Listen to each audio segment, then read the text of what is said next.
నమస్కారం, దిశ గాయత్రికి స్వాగతం. స్కంద షష్ఠి అనేది ప్రతి నెల హిందువులు జరుపుకునే ప్రత్యేకమైన కార్యక్రమం. దీనినే కుమార షష్ఠి అని కూడా అంటూ ఉంటారు. ముఖ్యంగా పిల్లలు లేనివారు, వివాహం కానివారు ఈ పూజను చేస్తూ ఉంటారు. అయితే స్కంద షష్ఠి ఎందుకు జరుపుకుంటూ ఉంటారు, విశిష్టత ఏంటి, పూర్వ చరిత్ర ఏంటి, ఇలాంటి వివరాలన్నీ మనకు తెలియజేయడానికి మనతో ఉన్నారు శివశాస్త్రి పంతులు గారు. నమస్కారం పంతులు గారు. నమస్కారం. చెప్పండి పంతులు గారు, స్కంద షష్ఠి విశిష్టత ఏంటి?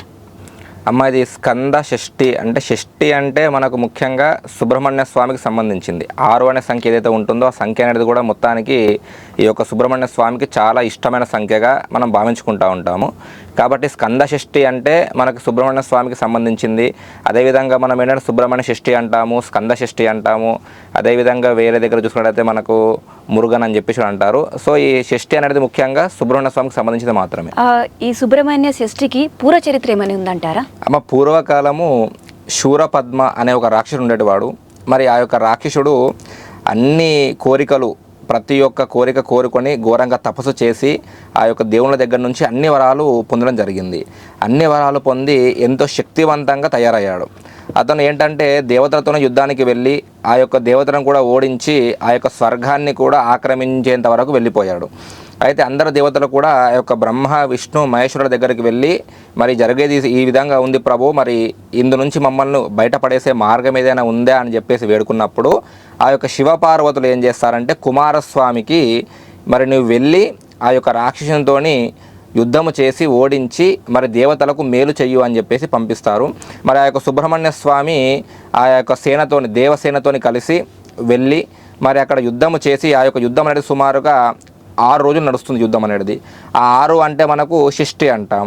6 రోజులు యుద్ధం జరిసి మరి ఆ ఘోరాతి ఘోరంగా యుద్ధం అయిన తర్వాత 6వ రోజు తనని ఓడించి ఆ యొక్క రాక్షసుని సంహరించేసి ఆ యొక్క దేవతల రాజ్యాన్ని, స్వర్గాన్ని మళ్ళా దేవతలకు దక్కేలాగా చేస్తాడు. కాబట్టి ఆ స్వామివారికి ఈ యొక్క షష్ఠి అనేది చాలా విశేషంగా ఉంటుంది అని, షష్ఠి రోజే అంటే 6 రోజులే ఓడించారు అని చెప్పేసి ఒక భావనతోని మన హిందువులందరూ కూడా ఆ యొక్క స్వామివారిని గుర్తు చేసుకోవడానికి మరి ప్రతి నెలలో కూడా శుక్లపక్షంలో వచ్చే షష్ఠి నాడు ఆ యొక్క స్వామికి గుర్తు చేసుకోవడానికి, జ్ఞాపకం చేసుకోవడానికి సుబ్రహ్మణ్య షష్ఠిగా లేదంటే స్కంద షష్ఠిగా జరుపుకోవడం జరుగుతుంది.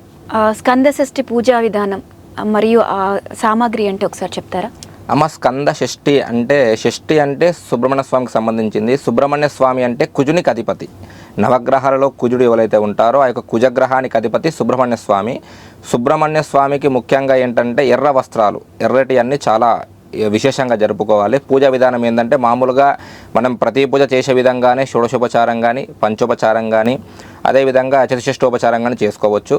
సామాగ్రి వచ్చేసి మామూలుగా పసుపు, కుంకుమ, గంధము, అగరత్తులు, కర్పూరము, పువ్వులు, అదేవిధంగా స్వామివారికి ఒక వస్త్రము, పంచామృతాలు, దాంతోపాటుగా మనకు స్వామివారికి వచ్చేసి ధూపదీప నైవేద్య, నారికేలము, ఏవైనా స్వీట్ నైవేద్యంగా సమర్పించుకోవడము.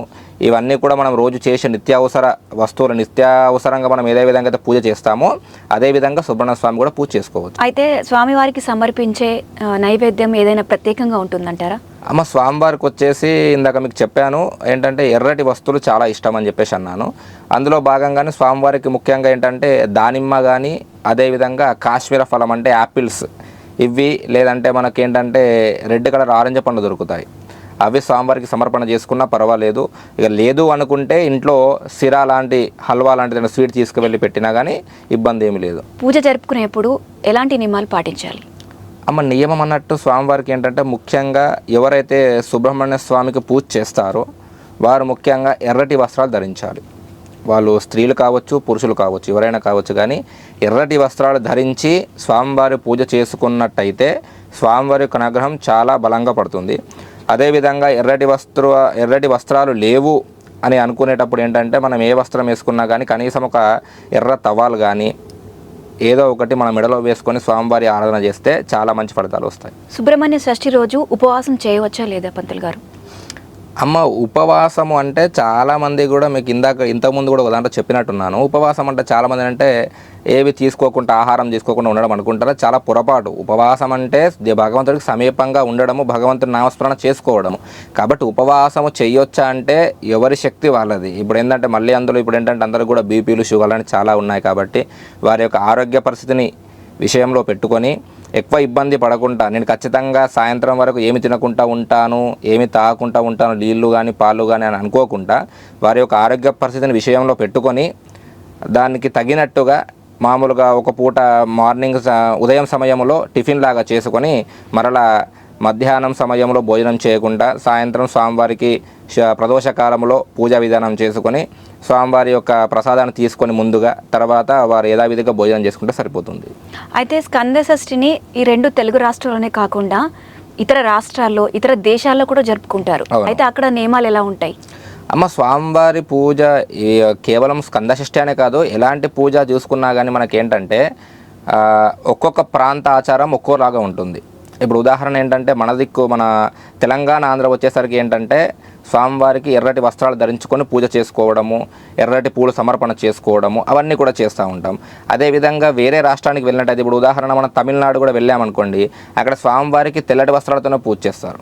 తెల్లటి వస్త్రాలు ధరించుకొని పూజ చేస్తారు. అక్కడ ఆలయంలో ఉండే అర్చకులు కావచ్చు, లేదంటే స్వామివారికి కట్టించే వస్త్రాలు కావచ్చు, అవన్నీ కూడా తెల్లటి వస్త్రాలతోనే చేస్తారు.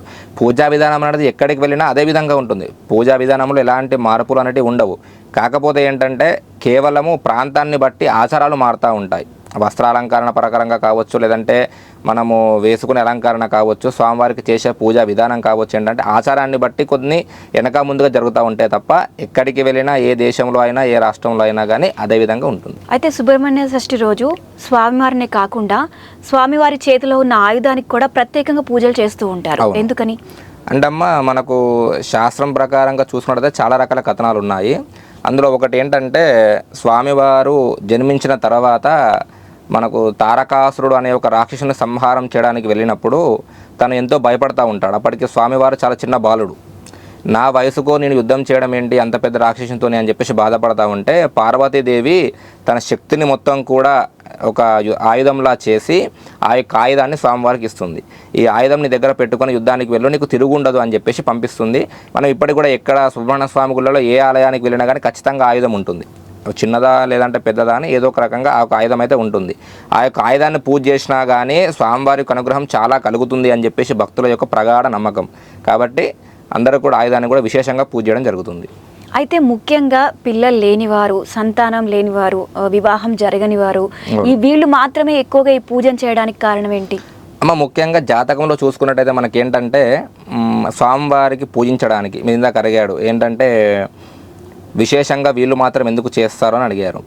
ముఖ్యంగా ఒక మనిషికి వివాహం అవ్వట్లేదు, ఆలస్యంగా వివాహం అవుతుంది, లేదా సంతానం అవ్వట్లేదు, ఆర్థికంగా ఇబ్బందులు ఉన్నాయి అన్నప్పుడు ముఖ్య కారణం ఎవరయ్యా అంటే కుజుడు. ఆ కుజునికి అధిపతి ఎవరయ్యా అంటే సుబ్రహ్మణ్య స్వామి.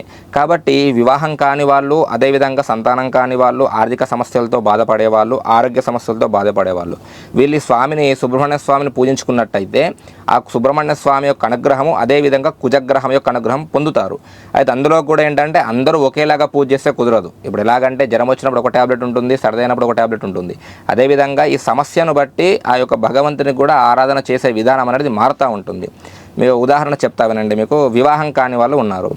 వివాహం కాని వాళ్ళు ఒక మంగళవారం కానివ్వండి, లేదంటే ఈ విశేషంగా ఈ స్కంద షష్ఠి రోజు ఏదో ఒక షష్ఠి రోజు, స్కంద షష్ఠి కావచ్చు, శుక్లపక్ష షష్ఠి కావచ్చు, లేదంటే బహుళపక్ష షష్ఠి కావచ్చు, ఈ షష్ఠి రోజు ఒక రాగి ప్లేట్ తీసుకొని అందులో మనకు షాప్లో పింక్ సాల్ట్ అని దొరుకుద్ది.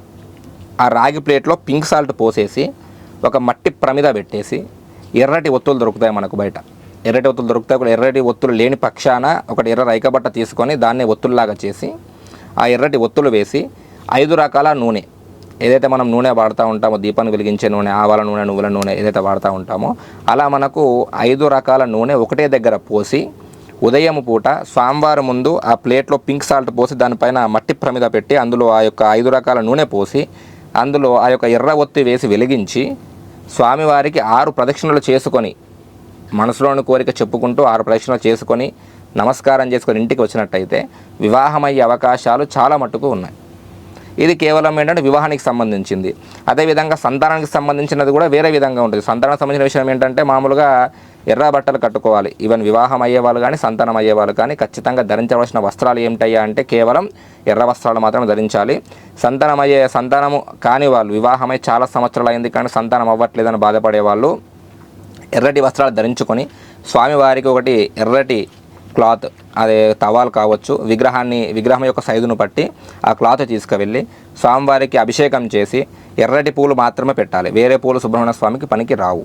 మనకేంటంటే కోరిక ఉంది కాబట్టి, లేదు నార్మల్గా పూజ చేస్తున్నామంటే ఏ పూలైనా పెట్టుకోవచ్చు. కానీ మనం ఒక విశేషమైన కోరికతోనే అక్కడికి వెళ్ళి పూజ చేస్తున్నాము అంటే ఖచ్చితంగా మనం స్వామివారికి ఎర్రటి వస్త్రము, ఎర్రటి పువ్వులు తీసుకువెళ్ళి స్వామివారికి అభిషేకము చేసి అన్ని రకాల అభిషేకము, పాలు, పెరుగు, తేనె, నెయ్యి, చక్కెర, అదేవిధంగా హరిద్రోదకము, గంధోదకము, సుగంధోదకము, తర్వాత కుంకుమోదకము, భస్మోదకము, ఇవన్నీ కూడా చేసిన తర్వాత స్వామివారికి యథావిధిగా నేను ఇదివరకు చెప్పిన విధంగా దీపం పెట్టి స్వామివారికి 6 చుట్టు ప్రదక్షిణ చేసుకొని ఇంటికి వచ్చి తర్వాతి ప్రతి మంగళవారం కానీ శుక్రవారం ఏదో ఒక వారం, ముఖ్యంగా మంగళవారం అయితే చాలా మంచిది, ఒక మంగళవారం రోజు జంటనాళ్ళ దగ్గరికి వెళ్ళి ప్రతి మంగళవారం కూడా ఒక 11 మంగళవారాలు జంటనాగుల దగ్గరికి వెళ్ళి 11 మల్లె పువ్వులు తీసుకువెళ్ళి అక్కడ ఆ నాగులకి మొత్తం బాగా ఒకసారి నీళ్లు పోసి తర్వాత పాలు పోసి అదే పాళ్ళ మీద మంచిగా పసుపు రాసేసి నాగులకి 11 కుంకుమ బొట్లు పెట్టి 11 మల్లెపూలు అక్కడ స్వామివారికి నాగమ్మకి సమర్పణ చేసుకొని